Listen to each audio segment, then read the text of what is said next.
যে নারী রমজান মাসে 6টি জিকির করবে ওই নারী পৃথিবীর ভিতরে শ্রেষ্ঠ ভাগ্যবতী নারী হবে এবং আল্লাহ তাআলা তার সকল দোয়া কবুল করবেন, তার সকল অভাব দূর করবেন, তার সকল কষ্ট দূর করবেন।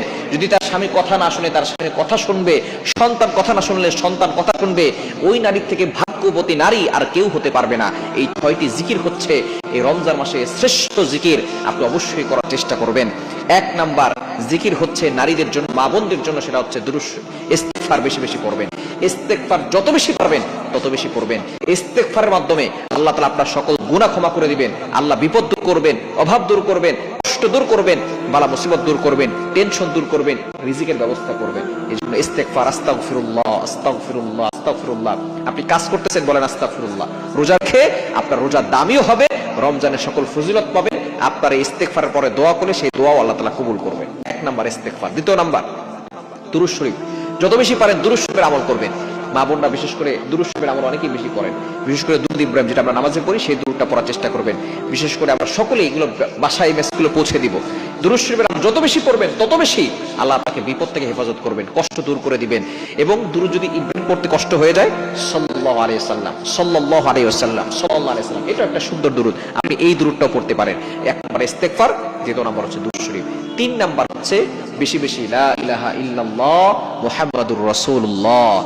লা ইলাহা ইল্লাল্লাহ মুহাম্মাদুর রাসূলুল্লাহ এতটা ভারী একটা বাক্য, এই একটা বাক্য যদি এক পাল্লায় রাখা হয়, গোটা পৃথিবীর সব যদি এক পাল্লায় রাখা হয়, তাহলে লা ইলাহা ইল্লাল্লাহ মুহাম্মাদুর রাসূলুল্লাহ এই কালিমার বাক্যটা বেশি ভারী হয়ে যায়। এজন্য এই যত বেশি পারা, আপনি যদি আপনার রমজানকে দামি করতে চান, আপনার রোজাকে দামি করতে চান, রমজান মাসে আপনি শ্রেষ্ঠ মানুষ হতে চান, তাহলে অবশ্যই আপনি লা ইলাহা ইল্লাল্লাহ মুহাম্মাদুর রাসূলুল্লাহ এই জিকিরটা বেশি বেশি পড়ার চেষ্টা করবেন।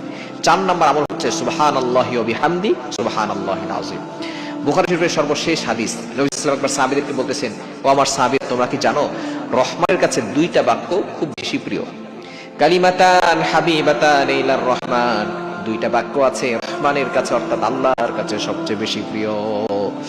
খাফিফাতান আলাল লিসান, মুখে উচ্চারণ করা সহজ, এবং সাকিলাতান আলাল মিজান, মিজানের পাল্লা সবচেয়ে বেশি ভারী করে। দেখছেন, মুখে উচ্চারণ করা সহজ, আবার মিজানের পাল্লা ভারী করে, আবার আল্লাহর কাছে প্রিয়। সাহাবাকরাম বলতেছেন, ইয়া রাসূল, বাক্য 2টা বলেন না। রাসূলুল্লাহ বলতেছেন, সুবহানাল্লাহি ওয়া বিহামদি সুবহানাল্লাহিল আযীম, সুবহানাল্লাহি ওয়া বিহামদি সুবহানাল্লাহিল আযীম। এই বাক্য যত বেশি পড়বেন, আল্লাহ গুনাহ ক্ষমা করে দিবেন, আল্লাহ সম্পদ দান করবেন, অভাব দূর করবেন, কষ্ট দূর করে দিবেন। 4 নাম্বার বাক্য। 5 নাম্বার হচ্ছে ইয়া জাল জালালি ওয়াল ইকরাম, আল্লাহর গুণবাচক একটা নাম, ইয়া জাল জালালি ওয়াল ইকরাম।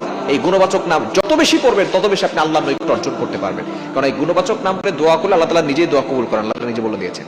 9 নাম্বার পারা 13 নাম্বার পৃষ্ঠার 4 নাম্বার লাইন, সূরা আরাফের 180 নাম্বার আয়াত, ওয়ালিল্লাহিল আসমাউল হুসনা ফাদউহু বিহা। আল্লাহর এই গুণবাচক নাম করে দোয়া করলে আল্লাহ তাআলা সেই দোয়াটা কবুল করেন। এবং 6 নাম্বার হচ্ছে জান্নাত চাইবেন, জাহান্নাম থেকে মুক্তি চাইবেন। এটা আল্লাহ তাআলা রাসূলের মাধ্যমে জানিয়ে দিয়েছেন, আল্লাহুম্মা ইন্নী আসআলুকাল জান্নাহ ওয়া আউযু বিকা মিনান নার। এই 6টি আমল, 6টি জিকির যদি আপনি করতে পারেন, আপনি শ্রেষ্ঠ মানুষ হতে পারবেন। নারীরা করলে নারীরা শ্রেষ্ঠ নারী হবে, পুরুষরা করলে পুরুষরা শ্রেষ্ঠ পুরুষ হবে, এবং আল্লাহ তাআলা সকল দোয়া কবুল করবেন, অভাব দূর করবেন, কষ্ট দূর করবেন। সুতরাং রমজানে এই 6টি আমল